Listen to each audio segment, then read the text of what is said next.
Bonjour à toute la communauté. Nous sommes aujourd'hui, Be'ezrat Hashem, le 10e jour du Omer. Nous allons avec l'aide de Hashem relier ce nombre, le nombre 10, qui est le 10e jour du Omer, avec la péricope de la semaine Parashat Shemini. Et nous allons voir ensemble combien les événements se suivent, se rassemblent. Il nous faut, avec l'aide de Hachem, comprendre le premier mot de la paracha. Vayihi, Bayom Hashemini. Vayihi, ça veut dire et ce fut. Le 8e jour, Kara Moshe le Aharon ulbanav uziknei Israël. Moshe a appelé Aaron, ses enfants, et les sages d'Israël, au nombre de 70 bien sûr. Première des choses, c'est le mot Vayihi. Quel est le sens du mot Vayihi? Dans le Midrash Rabbah, Midrash Tanhuma, il y a deux explications. La première explication, Vayihi, c'est la joie qu'il y avait ce jour-là. C'est quel jour? Bayom Hashemini, le 8e jour. De quel 8e jour s'agit-il? Est-ce le 8e jour de Nissan, puisque l'inauguration du Mishkan s'est produite, s'est effectuée le premier jour de Rosh Chodesh Nissan, et est-ce que le 8e jour du Chodesh Nissan, ou bien non? Le 8e jour, c'est le 8e jour avant Rosh Chodesh Nissan. Autrement dire que 7 jours des Miloïm, lorsque les Kohanim, donc Moshe Rabbeinu, a pratiqué le sacerdoce comme un Kohen Gadol pendant 7 jours pour sacrifier à Kadosh Baruch Hu avant l'inauguration du Mishkan qui était Rosh Chodesh Nissan. Et le Midrash de conclure, c'est justement le jour de Rosh Chodesh. Bayom Hashemini, le 8e jour, à savoir 7 jours avant, Moshe Rabbeinu est rentré dans le Mishkan, il a fait pratiquer les korbanot comme un Kohen Gadol, comme le grand prêtre. Et puis, le Yom HaShemini, c'est le jour de l'inauguration du Mishkan. Et le jour de l'inauguration du Mishkan, Kara Moshe le Aaron ulbanav ulziknei Israël.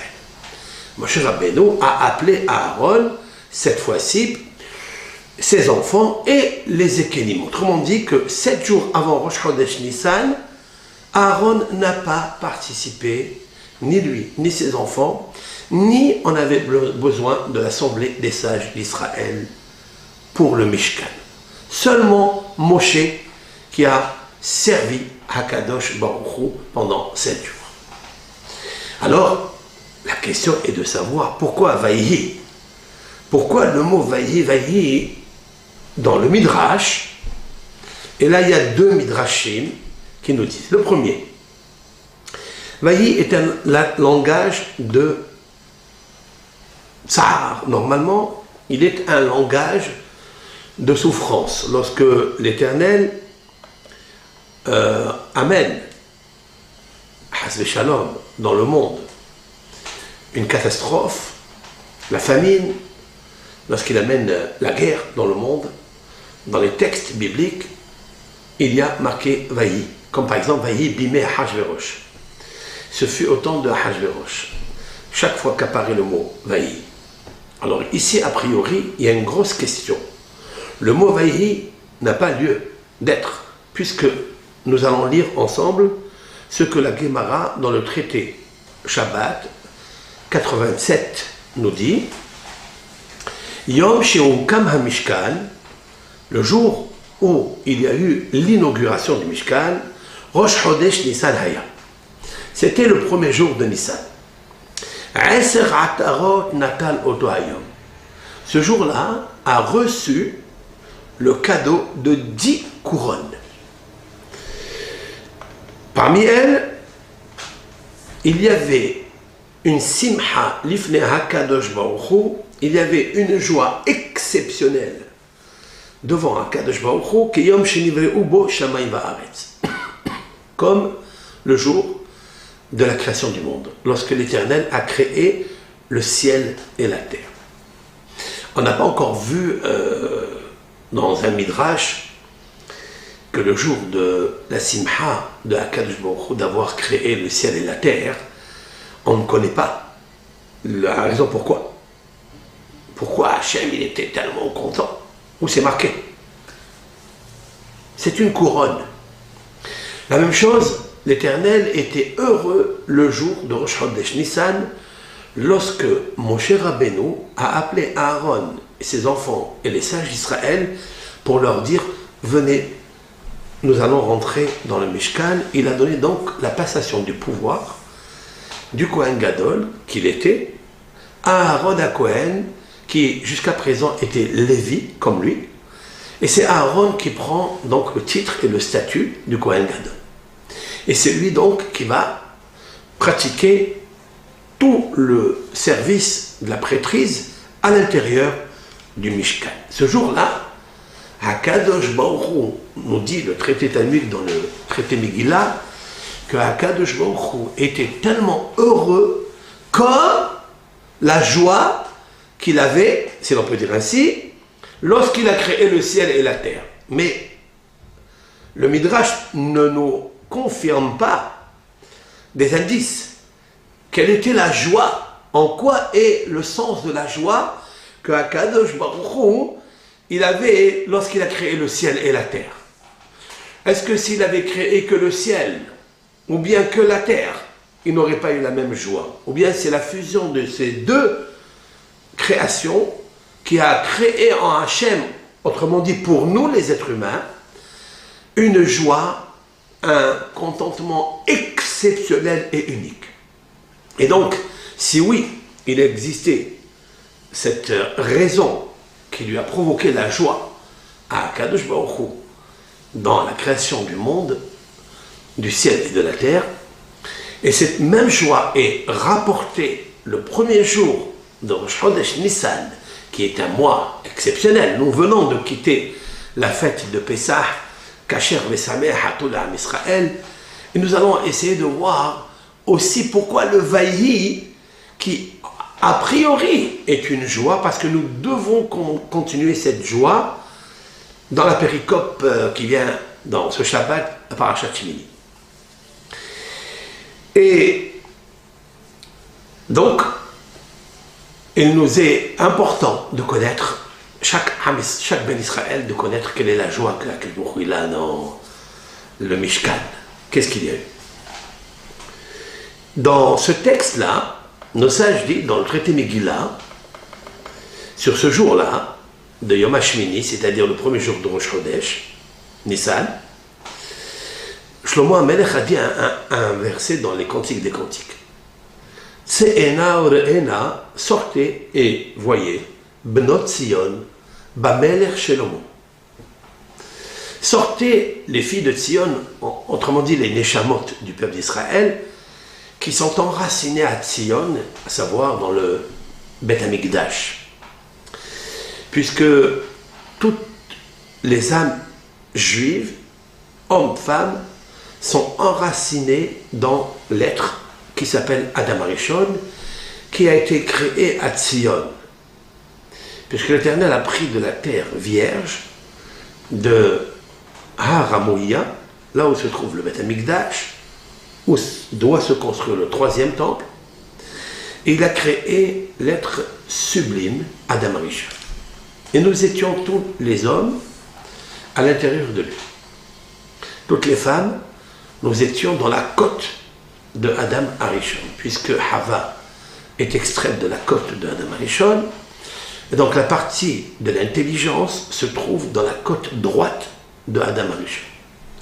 Autrement dit que l'Éternel a donné à la femme le meilleur de l'homme, puisque l'Éternel a employé un terme de vaïven, il a construit ce terme qu'il n'a pas employé pour tous les autres termes de la création. Là, dans toutes les autres créations, il est marqué Vaïvra, il a formé, Vaïas, il a fait, Vaïetzer, il a créé.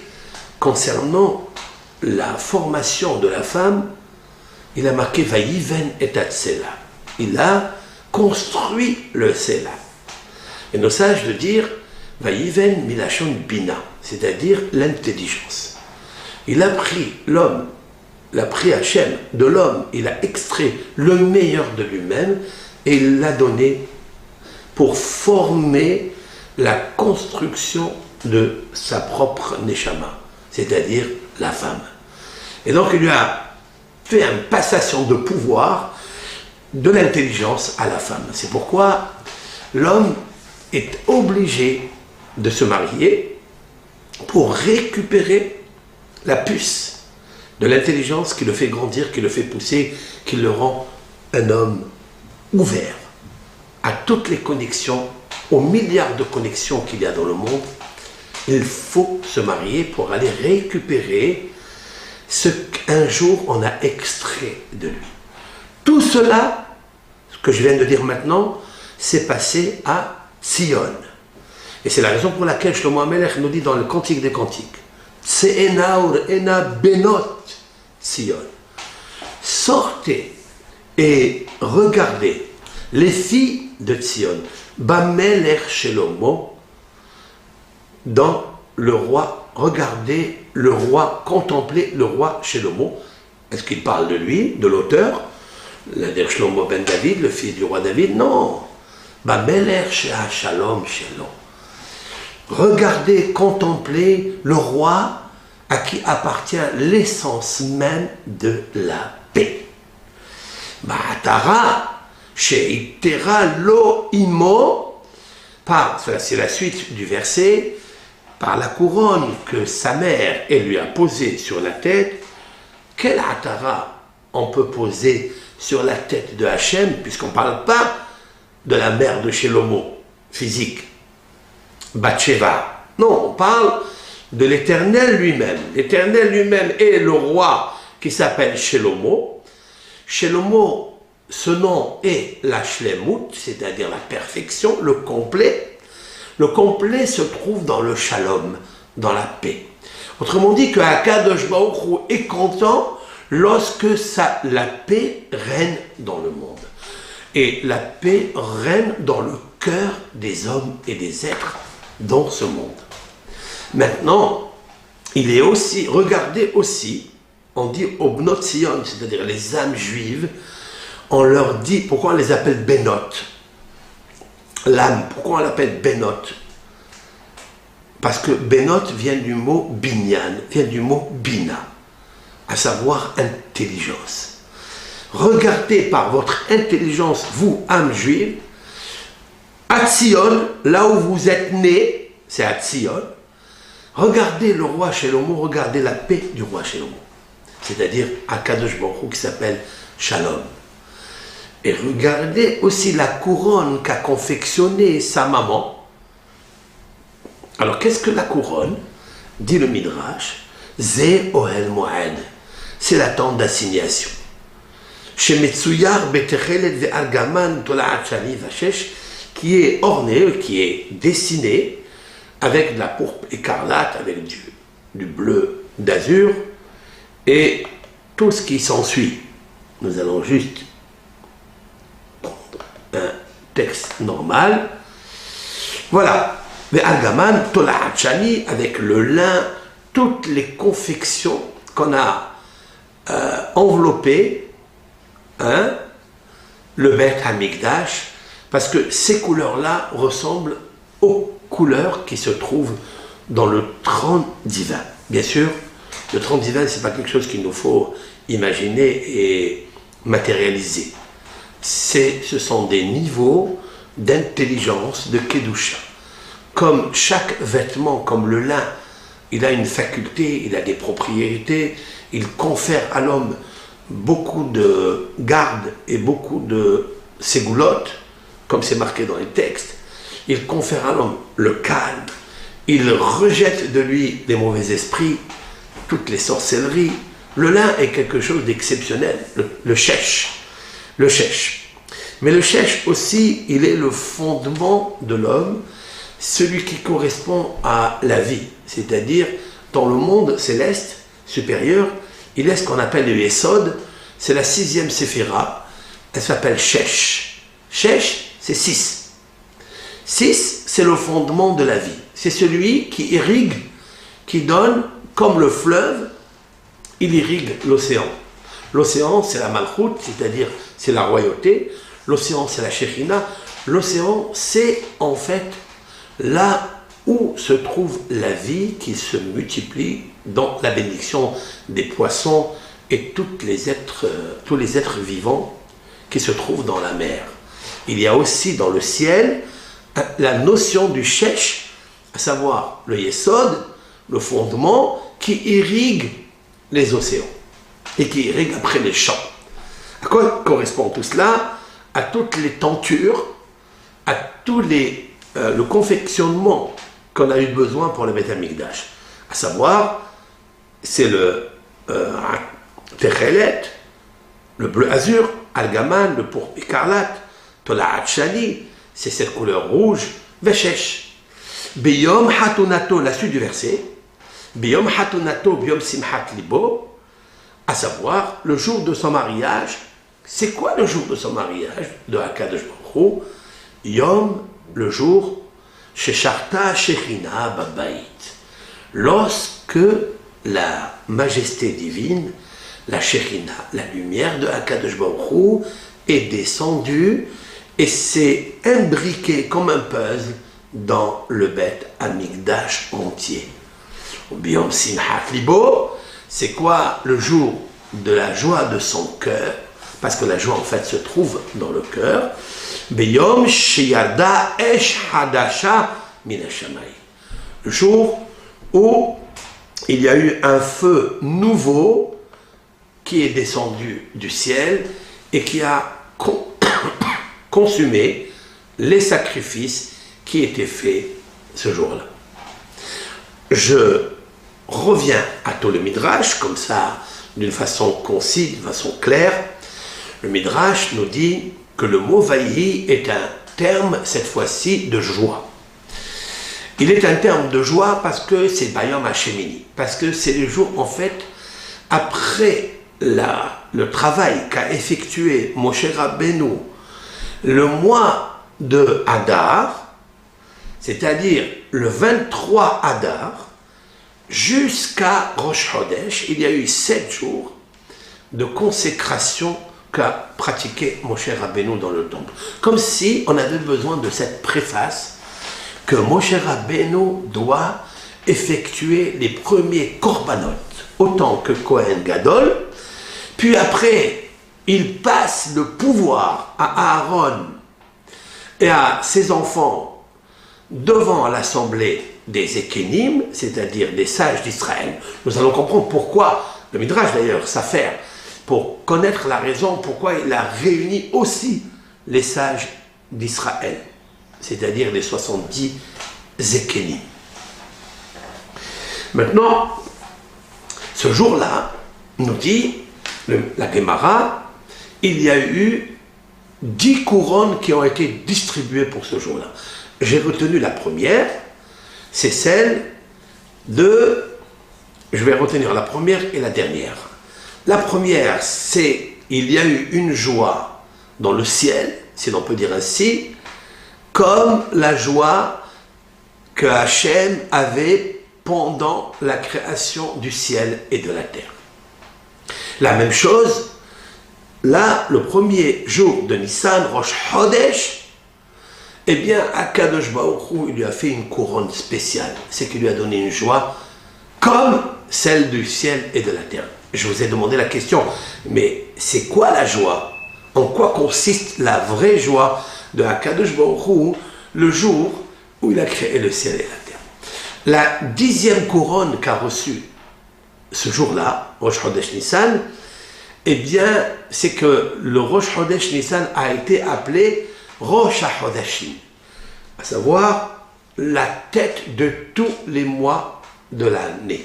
Nous avons déjà effectué quelques cours sur cela, puisque Rosh Chodesh Nissan, et nous sommes encore, c'est un moment exceptionnel. Je voudrais, avec l'aide de Hachem, combiner donc ces couronnes avec la couronne d'aujourd'hui. La couronne d'aujourd'hui, nous sommes dans le compte de la supputation du Homer, nous sommes le 10 du Homer. Alors, rappelons bien sûr que le Homer est un sacrifice que l'on apportait, qui consiste à apporter des grains d'orge, enfin c'est des tiges d'orge, qu'on amenait au Beth Amikdash le 16 Nissan. C'est-à-dire le lendemain du premier jour de Pessah, le 15 Nissan, le lendemain, le 16, nous effectuons un korban à Kadosh Baruch Hu, séorim. Séorim, c'est-à-dire de l'orge. On n'apporte pas du blé, on apporte des séorim parce que les séorim est la consommation alimentaire des animaux. Et la question est de savoir pourquoi on a choisi de l'orge à Pessah pour le Homer. Pourquoi on ne prend pas du blé, puisqu'il est plus important. Le blé est une consommation de l'homme, de l'être humain, qui est plus important, bien sûr que l'animal, de par son intelligence, de par le fait de la parole, sa neshama, peut atteindre 5 niveaux de l'âme. Naran hay, nefesh, ruach, neshama, haya, yehida, tandis que l'animal, il restera dans le nefesh, c'est-à-dire la végétative bestiale, animal. Alors pourquoi apporter de l'orge et pas du blé? La raison est écrite dans les Sfarim Akdoshim, surtout dans le Zohar, parce que nous sommes sortis d'Égypte. Nous sommes sortis d'Égypte et nous sommes, comme le Midrash l'avait rapporté, comme ce bébé dans la matrice égyptienne qui ressemble à une ânesse, la matrice de l'ânesse d'un animal. Donc on n'a pas choisi n'importe quel animal, on a choisi une ânesse, c'est-à-dire la homriout, à savoir la matérialité dans son comble, la plus forte matérialité. Et donc ce bébé est encore à l'état animal, puisqu'il va commencer à compter le Homer pour se rapprocher de Har Sinaï, pour lui inculquer la Torah, le savoir, la connaissance de Dieu, la noblesse, l'intelligence. Pour que puisse cet animal grandir et recevoir cette noblesse, qu'est la Torah, il faille qu'il commence à compter 50 jours, 49 jours, pour sortir des 49 degrés de bestialité qu'il possédait en Égypte. C'est pourquoi Akadosh Baruch Hu nous a demandé de tirer de soi la Avodah Zara, à savoir l'agneau, c'est-à-dire cet animal. C'est de l'enlever de soi et de commencer à compter 49 jours, les 49 degrés d'impureté, de philosophie et mœurs que nous ont inculqués pendant 210 ans les Égyptiens, l'Égypte antique, qui était très puissant dans ce domaine. Et le peuple d'Israël s'y est entraîné à ce culte. Il fallait maintenant sortir pour recevoir cette Torah et pour servir à Kadosh Baruch Hu avec un sechel, un grand esprit volumineux de Kedusha, qu'on appelle dans la Kabbalah Mohin des Gadlut, c'est-à-dire des intelligences puissantes et grandes qui ont des ouvertures, des connexions pour capter l'essence même de la vie, c'est-à-dire la Torah. Il nous fallait sortir de cette bestialité animale. C'est la raison pour laquelle nous apportons un korban de séorim, à savoir consommation et alimentaire de l'animal. Et chaque jour, nous sortons de cette impureté. Je voulais juste dire quelque chose au nom du Harizal. Le Harizal dit que Har Sinaï, c'est une Gemara en fait, le peuple d'Israël, c'est au nom de Rabbi Eliezer ben Orkanos, donc le maître de Rabbi Akiva, celui qui est cité en premier dans la Haggadah, Maaseh be Rabbi Eliezer.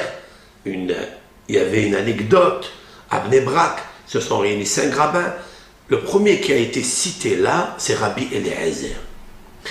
Rabbi Eliezer, quand il est dans l'anonymat, on ne dit pas qui, le fils de qui, c'est Rabbi Eliezer ben Orkanos, qu'on a nommé dans le Talmud Rabbi Eliezer HaGadol.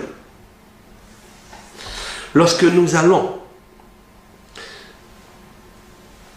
fouler les pieds au mont Sinaï, comme le fut jadis le peuple d'Israël quand ils sont sortis 50 jours après la sortie d'Égypte, l'âme Israël a campé à Har Sinaï et il a reçu la Torah.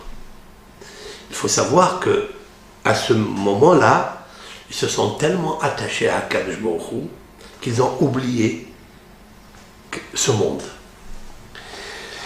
Ils sont arrivés à oublier la force de la Touma qui était imprégnée en eux, pas en Égypte, encore antérieurement, à savoir lorsque le serpent a intromis le venin dans le corps de l'être humain.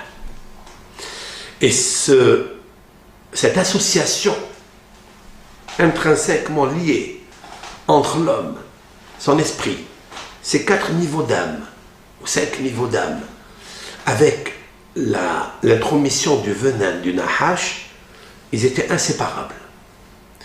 Et le Ari Akadosh ajoute que c'est ça, cette association néfaste, c'est elle qui a provoqué toute la dégradation qui a dévasté les générations depuis Adam Arishon jusqu'à la sortie d'Égypte.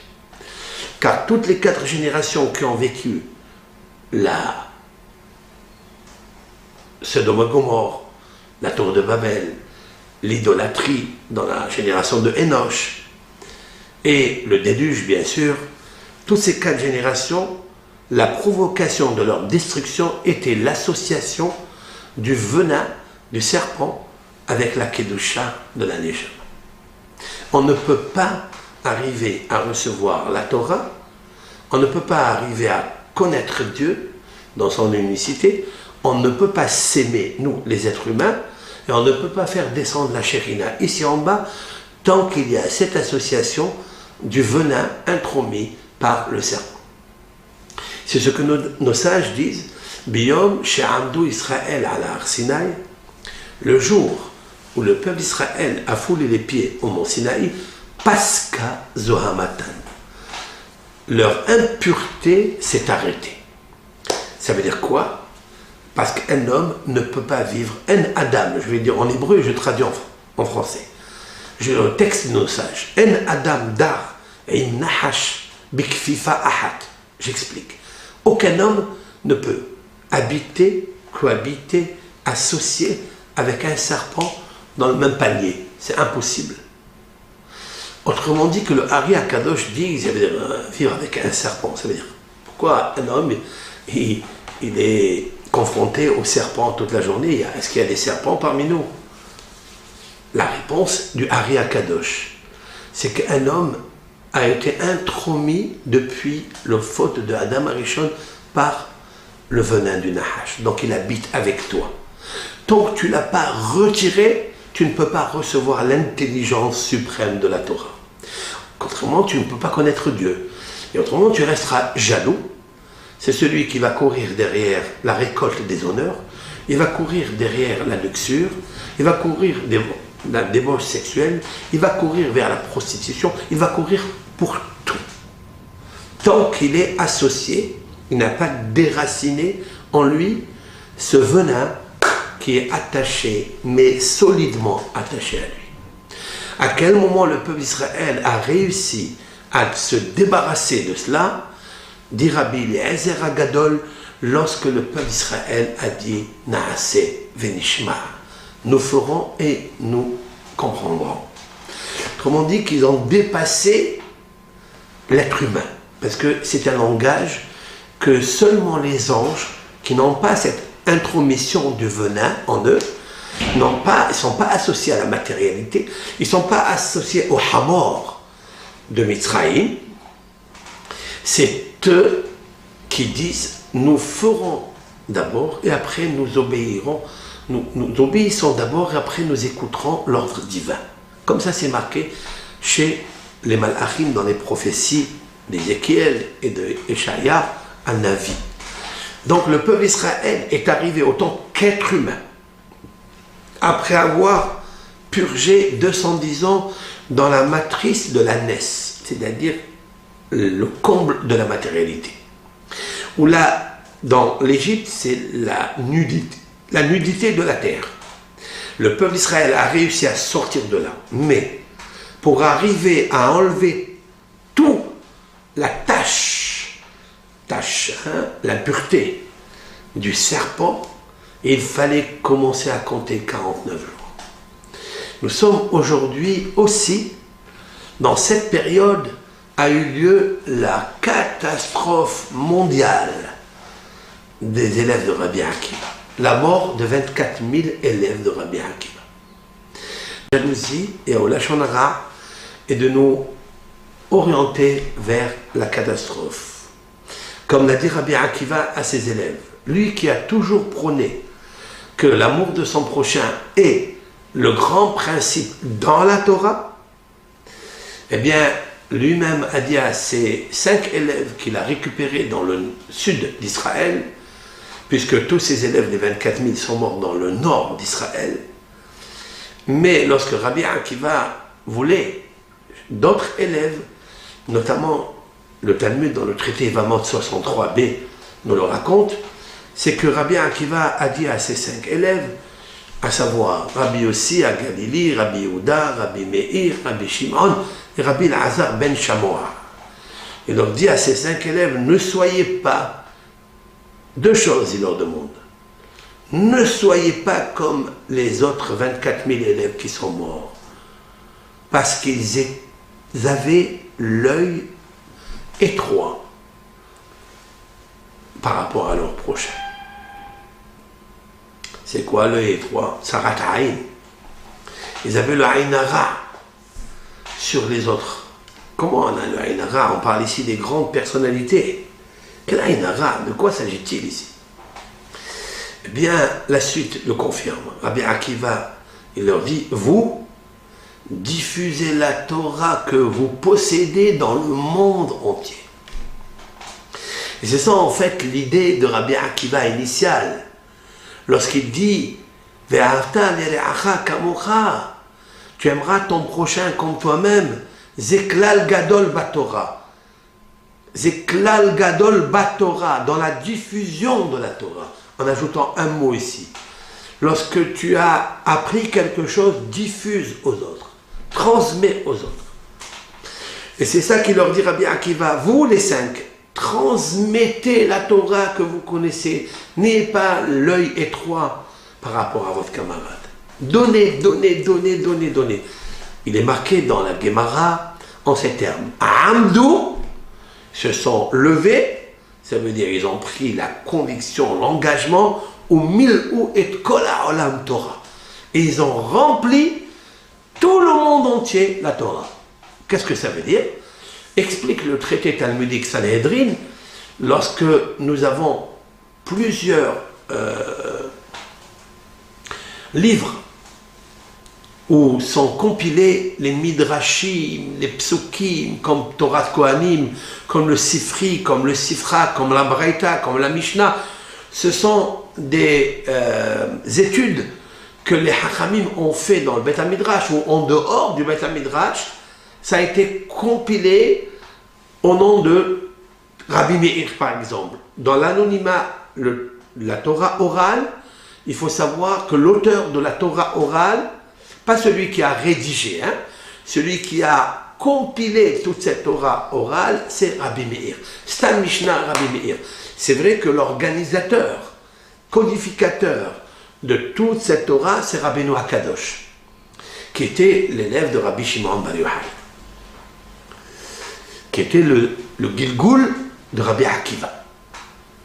C'est-à-dire le jour où est mort Rabbi Akiva, est né Rabbeinu HaKadosh, Rabbi. Et c'est lui qui a organisé, orchestré pour nous, dans cet ordre-là, les Mishnayot, au nombre de 600 000 prakim, etc. Vous savez très bien que ces 5 élèves ont diffusé la Mishnah, la Braïta, la Mechilta, le Sifri et Torah Kohanim. Il y a qui disent c'est la même chose. Bon, en tous les cas, comme ça la Gemara nous dit. Ça veut dire quoi? Ça veut dire que seulement l'étude de la Torah et la transmission de la Torah par amour, c'est ça le fondement du monde. Maintenant, si on dit une chose pareille, c'est la raison pour laquelle d'ailleurs, combien dans cette période, il nous faut éviter toute polémique, il nous faut fuir comme le feu, comme l'incendie, je vous le dis, et comme le poison de l'âme, la querelle. Il nous faut éviter à tout prix les bavardages inutiles, des commentaires qui n'ont rien à voir avec un Ben Israël. Il doit s'attacher uniquement à étudier. Il doit écouter des shiurim de Torah et s'imprégner du Yirat Shamayim. Et éviter toutes les discussions qui peuvent amener à un désordre, à une haine. On n'a pas besoin de tout ça. Il nous faut étudier la Torah pur jus, 100%. Que de la Torah. Ne faire entrer ni la politique, ne faire entrer ni des scandales de cela et de cela. Et à plus forte raison, comme disent nos sages, dans le traité Sanhedrin, celui qui veut être sauvé de la guerre de Gog ou Magog, il doit se préoccuper à l'étude de la Torah et à la tzedaka, Gemilut Hasadim. הרוצה להינצל ממלחמת גוג ומגוג יעסוק בתורה ובגמילות חסדים. Notre but, notre code qui a été donné depuis des millénaires par nos sages, eh bien c'est l'étude de la Torah et Gemilut Hasadim. Ça va ensemble. Gemilut Hasadim, ça peut être la transmission de la Torah, le partage de la Torah. Chacun qui étudie un petit peu, il doit enseigner autour de lui ce qu'il a appris. Comme il a fait Moshe Rabbeinu. La Torah aurait pu être à lui seul. L'Éternel lui a donné à lui seul. C'est lui qui a peiné pendant 40 jours et 40 nuits sans boire et sans manger. Il aurait pu la garder pour lui. Et Moshe Rabbeinu a eu l'amour de la distribuer Be'ayin Tova. Là, je reviens pour faire la connexion entre Rabbi Akiva et Moshe Rabbeinu. Rabbi Akiva étant aussi le Nitzus de Moshe Rabbeinu, comme le stipule la Gemara dans le traité Menachot 29b, où même Moshe Rabbeinu est en extase devant Rabbi Akiva et dit à Dieu, tu as un homme comme celui-ci, dans la Torah, entre ses mains. Et l'Éternel lui dit, non, c'est toi. C'est pas lui, c'est toi. C'est-à-dire qu'il y a une connexion entre l'âme de Rabbi Akiva et l'âme de Moshe Rabbeinu. Et il y a plusieurs références à cela, kabbalistiques et autres. Maintenant, c'est que Rabbi Akiva, il dit à ses élèves, attention, ne soyez pas comme les premiers. Les premiers, ils distribuaient la Torah, mais très peu. Mais vous, il faut remplir le monde de la Torah. Et il faut le faire avec Aïn Tova, avec un bon œil. C'est-à-dire que ça rappelle en fait l'attitude de Moshe Rabbeinu à la Shalom, qu'il aurait pu garder la Torah pour lui. Et il l'a donnée, il l'a distribuée Be'ayin Tova à tout le peuple d'Israël, comme le dit le roi Shlomo dans un des proverbes, Tov Ayin hu Yevorach, celui qui a un bon œil, c'est celui qui sera béni, Atikri Yevorach ela Yevarech. Seulement, de qui s'agit-il? De quel homme s'agit-il qu'il a eu un bon œil alors il a la bracha? Et le Midrash de confirmer que c'est Moshe Rabbeinu, puisqu'Yevorach, il sera béni, et il a béni. Comment il a terminé Moshe Rabbeinu la Torah? Vezot aberacha asher berach Moshe et béni Israël. La Torah, Zot, c'est le pronom démonstratif. Voici la Torah, voici Zot, aberacha, la Torah et la beracha asher berach Moshe et béni Israël. Moshe a distribué, parce que la bénédiction c'est comme une berecha, c'est-à-dire une piscine. Elle se déverse. Autrement dit que la Torah que Moshe Rabbeinu a reçue pendant le déversement, 40 jours et 40 nuits, de la pensée de Dieu, direct à la Neshama de Moshe, eh bien Moshe Rabbeinu a pris cette beracha, il l'a déversée comme une piscine pour le Ham Israël, et béni Israël. Rabbi Akiva, il nous dit, il faut distribuer la Torah, il faut partager la Torah, mais avec un bon œil. Un bon œil, ça veut dire avec vivacité, avec amour. Ne le fais pas avec nonchalance, avec paresse. Donne-le, simha, rabba. Maintenant que j'ai apporté quelques midrashim, je voudrais les superposer dans les textes à nous. Il y a juste un autre midrash à apporter avec l'aide de Hachem et je termine. On voit un autre midrash qui est très très intéressant, qui nous dit le contraire. Vaïhi, c'est quoi vaïhi? Vaï, vaï. Vaï, vaï, ça veut dire malheur, malheur. De quoi s'agit-il? Eh bien, Akadosh Baruch Hu a peur, a très peur, si l'on peut dire ainsi. Il craint. Une fois qu'on s'est occupé du Mishkan, qu'on a travaillé, on a bossé, le Mishkan est fini, on fait l'inauguration, bien maintenant, il faut continuer ce travail. Mais continuer ce travail, il faut que tout le peuple d'Israël soit occupé. Mais puisque seulement les Kohanim, c'est eux qui ont pris la fonction et les rôles du sacerdoce, bien tout le peuple d'Israël va faire quoi maintenant? Deux choses l'une. Ou il étudie la Torah, donc il est affairé, il est préoccupé, ou il batlane, il ne fait rien, et c'est la catastrophe. Le Midrash dit, comme ça, je vais vous lire, Vayi beyom kalot Moshe et Mishkan. Et ce fut le jour lorsque Moshe Rabbeinu a terminé le Mishkan. Pourquoi Vayi? Pourquoi le mot Vayi, ça veut dire vaille, vaille, malheur, malheur. Quand on termine le Mishkan, on vient de dire maintenant qu'on va recevoir 10 couronnes. C'est la joie de Akadosh Baruch Hu, comme s'il a créé le ciel et la terre. C'est Aaron qui prend la fonction, lui et ses enfants, avec tous les sages d'Israël. Le Midrash donne à cela une parabole. Machal le melech sha'atalo isha da'ganit. À quoi ça ressemble? À un roi qui avait une femme qui était da'ganit, ça veut dire elle embêtait trop. Ça veut dire qu'elle était soucieuse. Amar HaMelech asilach purpira lui a dit, fais-moi un canevas. Le roi, pour l'occuper, il a dit, écoute, arrête d'être soucieuse et arrête de faire des histoires. Je vais te donner un travail à faire. Il lui a donné à faire un canevas.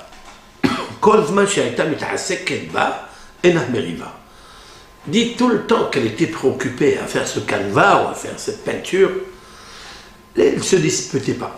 Il n'y avait pas de querelle. Elle a apporté le travail après qu'elle ait fini. Il a vu, le roi, il a vu ce beau canevas et il lui a beaucoup plu. Immédiatement, le roi, il a dit vaille, vaille. Ça veut dire malheur, malheur. Abrano ishto mazé adoni. Elle lui dit, sa femme, qu'est-ce que c'est, monsieur? Seigneur, c'est quoi ce vaille? Tu es content ou tu n'es pas content? Il lui a dit, bien sûr, je suis content. Tu as fait ma volonté. Mais quand même, je dis vaille, vaille, parce que à partir de maintenant, tu n'as plus rien à faire. Tu n'es pas préoccupé, tu n'es pas affairé. Ta tête, elle est vide. Et donc, si elle est vide, tu vas recommencer encore à te disputer. Et ça va me tracasser la tête. Je ne vais pas rester tranquille. Et c'est la raison pour laquelle il dit vaille, vaille. Le Midrash dit Car Akadosh Baruch Hu kozman shayu bnei Israël asukim bamishkan. Akadosh Baruch Hu, il a dit tout le temps que le peuple d'Israël était occupé à faire le tabernacle, lo hayum melenim ata yalinu. Il dit qu'ils ne se disputaient pas, ils ne s'insurgeaient pas tant qu'ils étaient occupés dans le Mishkan. Il dit maintenant, c'est sûr et certain qu'ils vont commencer à se disputer.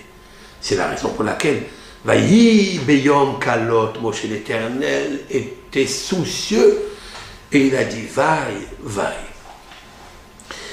Rabotai, l'histoire des élèves de Rabbi Akiva s'est passée entre Pessah et Shavuot. Et la paracha de Vayi, Bimé, Vayi, Bayom Hashemini, tombe immédiatement après la fête de Pessah, est-ce qu'il n'y a pas lieu que l'on crie tous vaille, vaille, malheur, malheur? Pourquoi? Parce que jusqu'à présent on était occupés. Nous étions tous affairés à la simha, à la joie. Et moins de disputes dans les foyers, moins de disputes dans les communautés. Sauf que le Satan, il réussit toujours, et surtout avant Pessah, de créer un événement. Il a créé un événement dans le monde avant Pessah, et un événement qui n'était pas du tout, qui était d'ailleurs insignifiant. Pour celui qui projette l'intelligence dedans, il n'y avait rien à faire la polémique, et en fait, on est tombé dans le piège. Pourquoi? Parce que les personnes étaient occupées même pendant la fête à parler de cet incident, de ceci, de cela, pour rien. En fait, pour rien. Et c'est la raison pour laquelle le Satan est très puissant.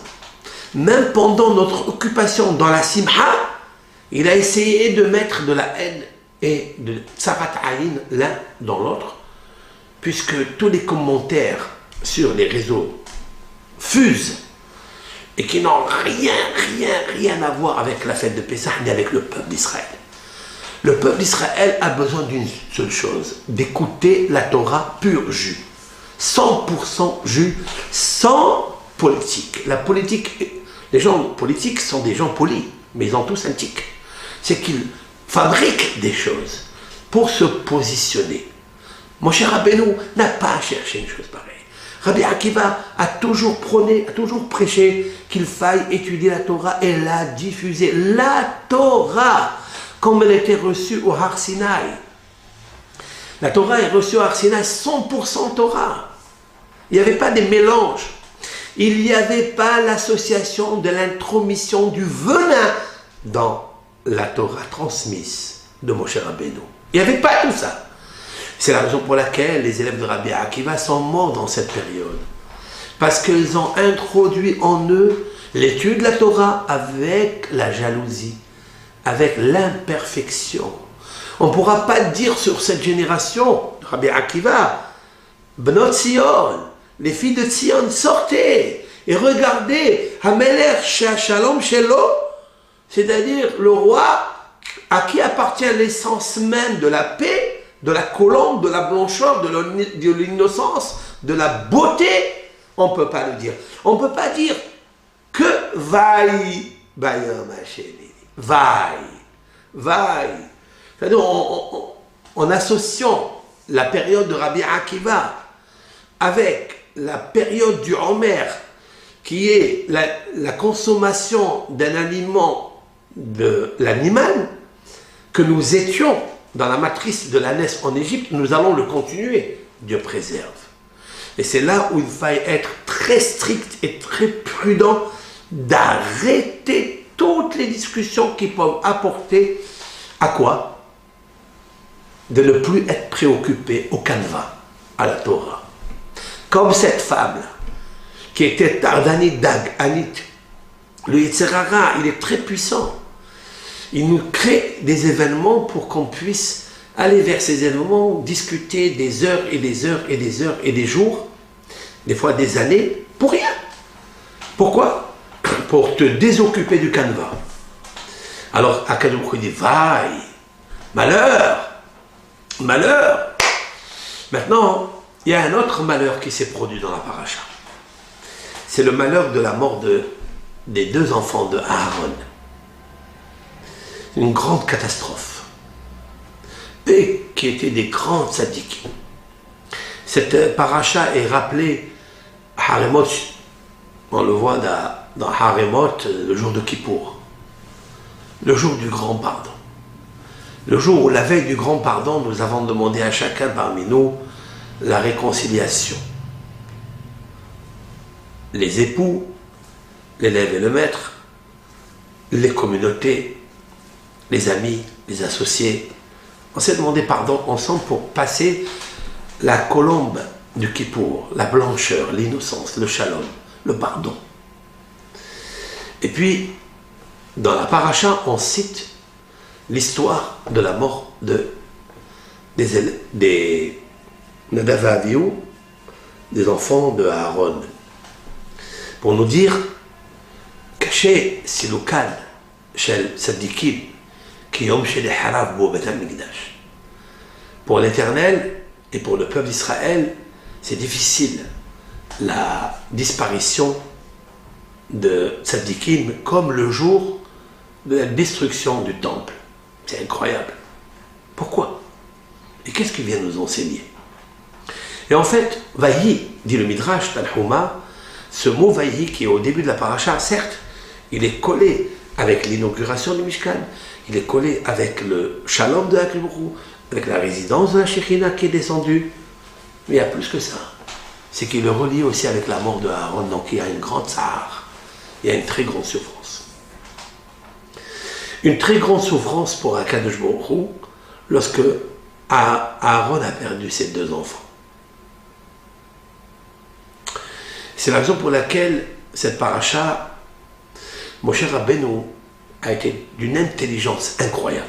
Pour ma part, je vais vous poser quelques questions sur cette section. Kara Moshe le Aaron ul Banav Zikne Israël.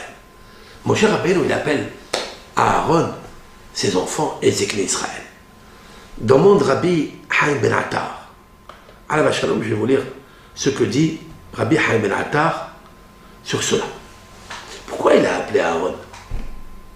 Qu'est-ce que veut dire appeler? Vous savez très bien, quand j'appelle quelqu'un par son nom, ben parce que je l'aime. D'accord. Mais pourquoi ce jour-là, il a appelé ses enfants aussi? En même temps que lui, il pouvait les appeler après. Et pourquoi il a réuni les 70 sages d'Israël? Le Midrash a posé la question. Le Midrash a répondu, avec l'aide de Hachem, dans le Torah de Kohanim, il dit comme ça. Il dit les sages d'Israël, c'est comme le off, c'est comme un oiseau. Le peuple d'Israël a besoin des Sanhédrin, il a besoin des tribunaux du Ham Israël où se posent les sages, surtout les 70 Zékénim de l'époque, qui étaient des illustres géants en Torah, en Sidkout, en Hassidout. Ils avaient tout pour recevoir la Shekhina. Eh bien, le peuple d'Israël a besoin de ces 70 sages d'Israël. Le chiffre 70, bien sûr, il est relié avec les secrets de la Torah, avec les 70 nations, avec les 70 âmes au singulier qui sont descendus en Égypte, qui sont remontés, multipliés. On a besoin d'eux comme le off, comme un oiseau. L'oiseau sans ailes, eh bien, pas seulement qu'il n'est pas dans son élément, il n'a plus ses ailes, il ne peut pas s'envoler comme il le désire, mais il peut être déchiqueté à tout moment par un chat, par un animal. Il est encore moins qu'un animal, parce qu'un animal il peut courir, même s'il n'a pas d'ailes, tandis que cet oiseau-là, il ne peut pas s'envoler, parce qu'il lui manque l'essence même du avir, c'est-à-dire le fondement de base qui est le rouah, l'élément de base du rouah, c'est-à-dire l'air. Et en fait, Ham Israël, sans les Zékénim, il ne peut pas être Ham Israël. C'est l'oiseau qui n'a pas d'ailes. Comme ça dit le Midrash. Alors pourquoi Akadosh Baruch Hu, en fait, il a demandé de le faire maintenant? Enfin, Moshe Rabbeinu. Pourquoi? Explique le Midrash, et Rabbi Haim ben Attar, je vais vous le citer, c'est très important, parce qu'il est relié justement avec la mort des enfants de Aaron, et avec la mort des élèves de Rabbi Akiva. Da, je cite, העושה דבר כזה שייתן גדולה הנודעת לו לזולתו, il dit sache que au moment de la passation d'un pouvoir d'une personne à une autre, comme par exemple les présidents de communauté ou les rois, דבר כזה שייתן גדולה נודעת לו, לו יהיה אחיו, bien que ça soit son frère, comme dans le cas aujourd'hui. C'est-à-dire Moshe va passer la prêtrise à Aaron, son frère, puisque c'est Aaron qui devient le Kohen Gadol. Ka'asher ithayev la'asota, au moment où il devra la faire, lo yishlot benafsho a'asota begimel shilemuyot. Il dit aucun homme, aucun président, aucun roi, au moment de la passation de pouvoir, ne peut arriver à ces 3 choses qui montrent la perfection. Lo yishlot benafsho, il ne pourra pas se contenir, se maintenir. Il est obligé de faire une faute. La première, la première, c'est de la faire avec zèle. De donner le pouvoir, de se débarrasser du pouvoir qu'il a vécu pendant 1 an, pendant 2 ans, ça dépend des candidats, ça dépend des royaumes. Il y a des gens qui restent 10 ans.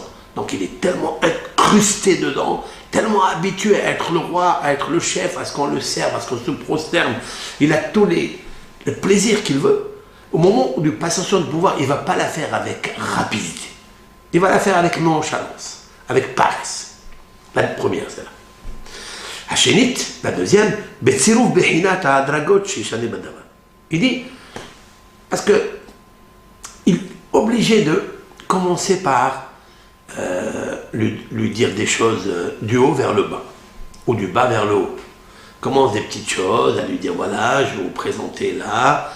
Après, il l'amène dans l'endroit où il est à le secret de la sécurité, et il lui montre, il lui dit là, attention, si on appuie ici, c'est le nucléaire, c'est etc.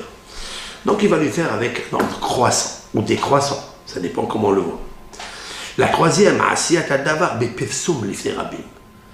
c'est très difficile à l'homme de donner la passation du pouvoir d'une façon notoire, devant le public. C'est très difficile. Qu'est-ce que vient le verset nous dit ici? Bayom Hashemini, le Rosh Chodesh Nissan, la plus grande atara, la plus grande couronne, et ça il ne l'a pas cité, c'est une des atarot qui manque, c'est de prendre sa couronne et de la donner à son frère, même si c'est son frère, de lui donner avec une rapidité, de lui donner en même temps que ses enfants, et de lui donner en public devant les 70 sages d'Israël. Et ça, c'est formidable.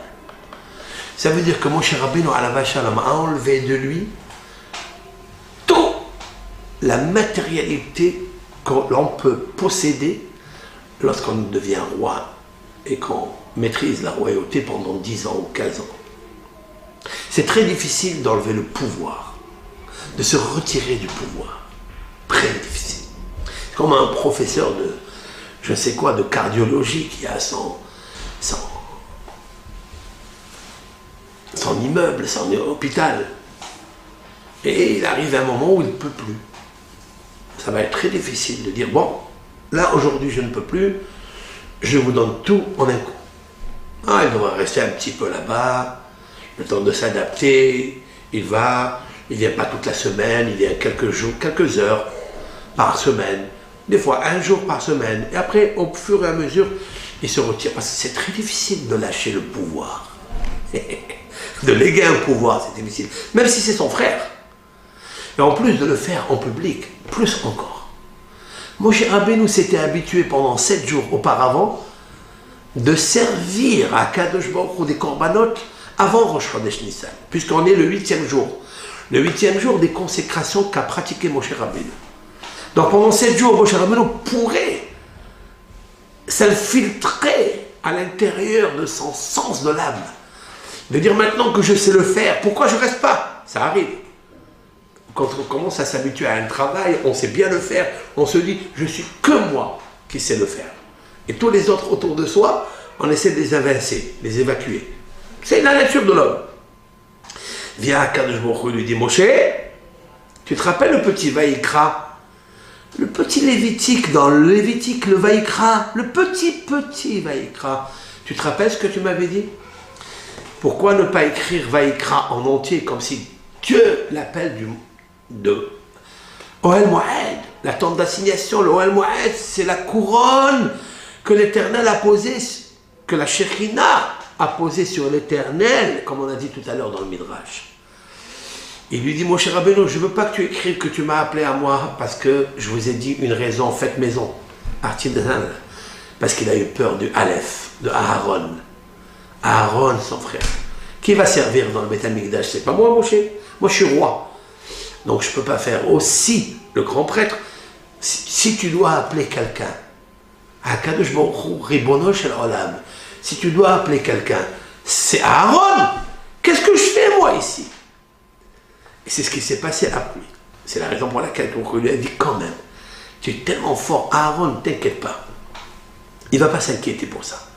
En fait, le Midrash nous dit que c'est une récompense que Hachem fait à Aaron de lui poser le pectoral sur son cœur avec tous les 12 tribus d'Israël, parce que Aaron a réussi à dépasser le commandement où il était posé auparavant, avant Moshe Rabbeinu, c'est-à-dire de être manhig le Ham Israël, de conduire le peuple d'Israël dans la prophétie. Et Moshe Rabbeinu avait peur de ça. L'Éternel lui dit, t'inquiète pas, Aaron ne va pas se vexer. Il est au-dessus de ça. C'est pourquoi Vaïkra Moshe, d'après ce Rabbi Haim Ben Attar, il est encore meilleur. Parce que Moshe Rabbeinu, il appelle Aaron, pas seulement lui seul. Il le fait en cachette, il lui dit, voilà, moi je suis plus Kohen Gadol, je vais te passer le pouvoir. Non, appelle tes enfants aussi. Waouh! C'est très difficile qu'un homme, il voit son frère gouverner dans la prêtrise, bien sûr, et aussi ses enfants qui vont prendre le rôle après lui. C'est même pas les enfants de Moshe Rabbeinu. Très difficile. Et pour cela, il faut avoir un bon œil. Et c'est ça, en fait, toute la difficulté d'un homme dans cette période. Et c'est aussi les Ékénim. Rabbi Haim Ben Attar nous dit que les Ékénim, pourquoi? Parce qu'il voulait le faire d'une façon notoire, que tout le monde le sache. Pas seulement pour cette génération, pour toutes les générations à venir. Voilà la grandeur d'un homme, comme Moshe Rabbeinu, mais grâce à l'effacement de son frère Aaron. Et Aaron lui dit, Hazve Shalom, je ne veux plus rentrer. Le Midrash nous dit que Aaron, il dit, je ne veux plus rentrer ici. C'est toi qui continues. Il a dit, pas du tout. Et ils se sont disputés pour ça. Le Midrash nous dit, Inematov ou Manaim, Shevetahim, Gamia. Combien c'est bon, combien c'est agréable, deux frères quand ils sont ensemble. C'est-à-dire ensemble. Même quand ils sont ensemble. Parce que deux frères, quand ils sont ensemble, ils se disputent toujours. C'est quand ils sont loin de l'autre que là, il appelle l'autre, alors comment vas-tu, etc. Mais quand ils sont ensemble, chacun, il essaie de prendre l'énergie de l'autre. Parce que intrinsèquement lié avec leur neshama, leur cellule de la maman, du père, il y a tout un psychose dedans. En fait, chez Aaron et Moshe, il n'y avait pas tout ça. Même quand ils sont ensemble. Et même quand Moshe, j'ajouterai au nom de Rabbi Haim Ben Attar, même quand Moshe doit perdre le pouvoir de la prêtrise. Parce que qui comme Moshe qui peut servir à Kadosh Baruch? Qui comme Moshe qui peut comprendre toutes les kavanotes qu'il y a quand on fait un korban pour faire descendre la Shekhinah? Qui comme? Mais il ne le fait pas. Vous avez vu la grandeur de Moshe et Aaron? Extraordinaire. Maintenant, je vais vous dire quelque chose. Pourquoi les enfants d'Aaron sont morts? Seulement à ce moment-là, extraordinaire. Il est marqué dans le texte, Vaikru ishmahtato vayakrivu esh zara. Je vais me contenir seulement sur cette phrase. Ils ont pris chacun son encensoir et ils ont offert à l'Éternel un feu étranger qu'il ne leur a pas recommandé. Ils ont mis en avant un feu étranger, comme l'avait fait le peuple d'Israël lorsqu'ils ont fait le veau d'or. Ils avaient avancé le Hegel, le veau d'or, avant le Misbéach, alors que Aaron avait rectifié cela. Il avait mis d'abord le Misbéach avant le veau d'or, comme l'a expliqué le Zohar, nous l'avons cité il y a un mois. Explique Rabbi Haim Zaitchik à Shalom. La faute d'Aaron, c'est laquelle? La faute des enfants, Nadav et Avihu, des enfants d'Aaron, c'est quoi? Il y a au moins 11 raisons. Il y a qui disent qu'ils ne se sont pas mariés. Il y a qui disent qu'ils ont bu du vin alors qu'il est interdit, etc. Vient Rabbi Haim Zaitchik, un des moralistes, un des rabbins que j'ai connu. J'avais l'âge de 18 ans et je l'ai écouté à Annemasse, en région parisienne, là-bas à Strasbourg. Je crois que c'est ça, Annemasse. Eh bien, il avait dit comme ça, Vaikru ishmahtato. Ils ont pris chacun son encensoir. L'erreur des enfants d'Aaron pour servir Dieu. Pourquoi chacun il a pris son encensoir? Prends un seul et faites-le ensemble. Prendre chacun son encensoir, ça veut dire prendre chacun son fanion, son drapeau. Et là, tu as discordé, tu as divisé le shalom avec Akadosh Baruch Hu.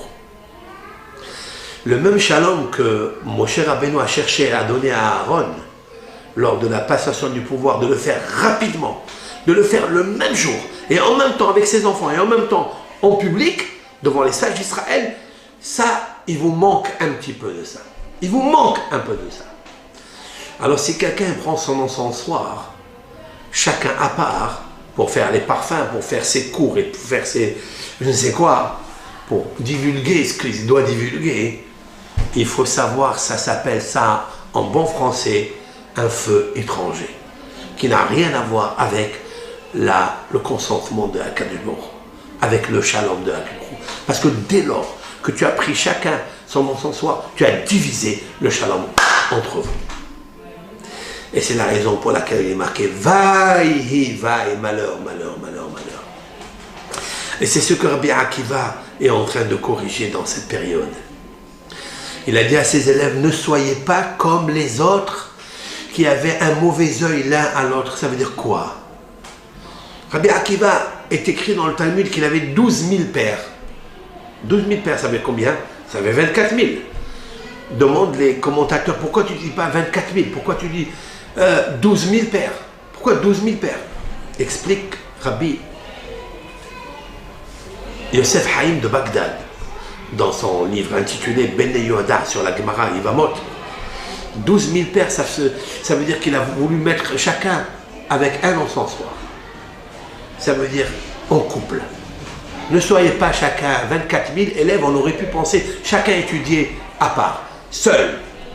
Et ça, Rabbi Akiva, il a essayé d'empêcher que chacun n'étudie pas seul. Ou, même quand vous étudiez à deux, comme le cas, essayez de transmettre aussi aux 24 000 qui sont devant vous, derrière vous, à côté de vous. Et c'est ça la force du Moshe de Aaron. Pourquoi la Shekhina, elle est descendue? Parce que la Shekhina, elle ne peut descendre que s'il y a Vaïhan Sham Israël. C'est-à-dire l'amour d'autrui. Et c'est pas évident, Rabotai. Alors, on parle de la venue du Mashiach. C'est bien. Pour qu'il y ait un Mashiach, pour que vienne le Mashiach, il y a des critères pas dans les poskim, il y a des critères dans Ésaïe. Il faut qu'il soit quelqu'un qui est tellement haut en Torah. Il faut qu'il sache, par son odorat, seulement par son odorat, connaître si cette vache elle est cachère, ou ce poulet il est cachère, ou cette femme elle est impure ou elle n'est pas impure. Il peut savoir par son odorat. Qui aujourd'hui peut connaître ça? Vous le savez ça. Mais ça, c'est pour qu'il arrive ce Mashiach dont on parle tellement aujourd'hui, alors qu'il n'est pas encore arrivé. Pourquoi? Parce qu'il faut deux conditions. Deux d'abord. La première, c'est 600 000 juifs. Cachers, ça veut dire quoi? Dans le shalom. Les 600 000 juifs comme deux colombes avec un seul cœur, comme un seul homme avec un seul cœur. Alors Mashiach pourra venir. On peut prétendre à ce qu'il montre son nez, si on peut dire ainsi.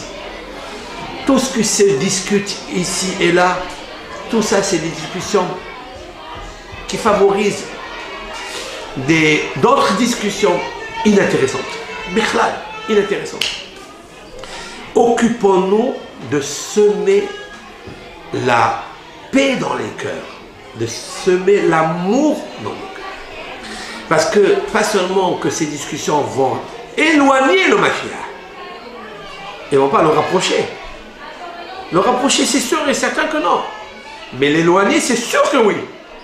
Parce que le Mashiach va sentir, est-ce que les 600 000 juifs peuvent recevoir la Shekhina, oui ou non? Comment il le fait? Il sent le cœur de l'être humain. Est-ce que vraiment tu es humble comme Aaron et Moshe? Est-ce que tu n'es pas solitaire comme Nadav et Avihu qui ont pris chacun son encensoir? Eh bien, avec l'aide de Hachem, prions dans cette période de faire très très très attention à ne pas favoriser des foyers de feu de mahloket. S'éloigner le plus possible, de ne pas entendre, de ne pas écouter, de ne pas s'intéresser à des discussions inutiles, futiles et peut-être même interdites par la Torah. C'est la raison pour laquelle il nous faut les sages d'Israël. Les sages d'Israël, parce que nous sommes 600 000, ok. Mais s'il n'y a pas les sages d'Israël, on fera quoi? C'est pourquoi Maïmonide a dit une des conditions, c'est que c'est le Sanhedrin, c'est-à-dire les 70 rabbins, c'est eux qui vont confirmer est-ce qu'il est Mashiach ou pas. Parce qu'il peut être le Mashiach, mais il peut être un oiseau sans ailes. Vous comprenez? Je ne veux pas parler des ailes. Non, sans ailes. La Shekhinah. Sans un Kadosh Baruch Hu. Il nous faut plusieurs conditions avant de parler de ça. Pour l'instant, on assiste à quoi? On assiste à la dégradation de ce monde. Nous sommes en train d'assister à Sodome et Gomorrhe et à un déluge permanent de perversion, de disputes, de bagarres, de suicides, de terrorisme. Voilà à quoi on assiste. Ça a l'air de quoi? L'ère messianique, ça? C'est pas encore l'ère messianique. Ce sont des catastrophes peut-être avant l'ère messianique. Mais ça n'est pas l'ère messianique. Parce que l'ère messianique viendra, certes, avec l'aide de Hachem. Mais il faut la condition sine qua non de l'amour du prochain, de distribuer la Torah avec l'amour, de diffuser la Torah uniquement pur jus Torah, sans entrer la politique, sans entrer autre chose. C'est ça en fait que Hachem attend de nous. Et Ratson, maintenant, on peut comprendre pourquoi Akadosh il est content comme le ciel et la terre. Pourquoi l'Éternel est content comme le ciel et la terre? Il était content le jour de l'inauguration. Pourquoi? Ben c'est très simple. Parce que, en fait, qu'est-ce qu'il avait besoin de créer? Le ciel et la terre. Pourquoi Akadosh Baruch Hu n'est pas resté dans les hauteurs, dans les supérieurs, Melech Malchei Melachim, dans tous les Malachim, et Saprim Kevodo, il raconte sa gloire. Pourquoi il n'est pas resté en haut? Qu'est-ce qu'il avait besoin de créer ce monde qui est tellement bas? La raison est, le Midrash nous dit, Nit'ava Kadosh Baruch Hu l'Éternel, si l'on peut dire ainsi, a eu envie, a désiré la dour Shechinato Batahtonim. C'est de faire descendre sa Shechina parmi les inférieurs, nous, les êtres humains. Vous savez qu'est-ce qu'il a fait Moshe Rabbeinu ce jour-là? Il a voulu montrer Veira Alechem Kevod Adonai, comme c'est marqué. Alors se manifesta la gloire de Hachem dans le Mishkan. Pourquoi? Parce qu'il a dit, moi, je dois me retirer pour laisser mon frère Aaron. C'est possible de le faire ça? C'est possible? Voilà comment on peut faire descendre la gloire dans les hommes sur la terre. Parce que jusqu'à présent, elle n'est pas descendue. Elle ne peut pas descendre. Mashiach, il ne peut pas venir. Beth Amikdash, il doit d'abord rassembler les exilés. Ou bien le contraire. Maïmoun dit le contraire. Bonnet au Shalem, après, il doit construire Beth Amikdash. C'est incroyable. Ça veut dire quoi? Ça veut dire que la Shekhinah, elle ne peut pas descendre s'il n'y a pas la réunification du Ham Israël. Les 600 000 personnes qui sont sorties d'Égypte, ceux qui ont traversé la mer Rouge, ceux que Yoshua avec lesquels il a traversé le Jourdain. C'est impossible parce qu'il n'y a pas la Shekhinah. De quoi on parle? De quoi on parle de Mashiach? On parle de tel et tel. De quoi on parle? Il nous faut nous occuper à faire la gloire de Hachem. La gloire de Hachem, c'est comment? C'est la montrer. C'est de partager avec Aïn Tova, avec un bon œil, comme l'a fait Moshe Rabbeinu et Aaron. Srot Moshe et Aaron, dans cette paracha, Kadosh Baruch Hu, il nous amène le Yom HaShemini, le 8e jour qu'on attend tous, c'est-à-dire Rosh Chodesh Nissan, pour se préparer au 15 Nissan. Là, Eliyahu Hanavi et Mashiach se dévoileront avec l'aide de Hachem. Après la condition de Al-Ahma'alia, tout celui qui a faim qui vient, celui qui veut passer Pessah qui vient. Ça veut dire la réunification du peuple d'Israël pour l'unicité de Hachem. Tiskou la mitzvot, tiskou la asot, kol tov lachem, baracha ve'atzlacha, et Shabbat shalom mevorach.